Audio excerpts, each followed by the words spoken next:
Сәлем достар, сіз білдіңіз бе? Біздің Бузгул дәрігерлік амбулаториясында 35 жыл бірге қызмет жасап келе жатқан ерлі-зайыптылар бар екенін.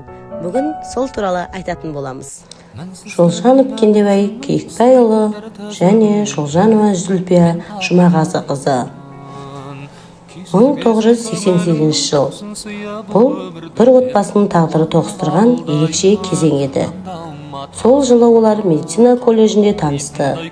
Семей медициналық колледжінде бірге білім алды. Шолжанов Кендебай фельдшер мамандығын таңдаса, Шолжанова Зүлпия мергер болды қалады. Оқу жылдары олардың жүректерін жақындастырып, ортақ өмірге бірге қадам басуына себеп болды. 1988 жылы олар шаңырақ көтерді. Уақыт өте келе, жас отбасы тұңғыш сәбиін құшақтап, үлкен қуанышпен ауылға оралды. Бузгул олар үшін жай ғана мекен емес, өмір жолдарының бастауы болды. Ата-ененің қолында тұрып, еңбек жолдарын бірге жалғастырды. Екеуі де ауылдық ауруханада өз мамандықтары бойынша қызмет бастады.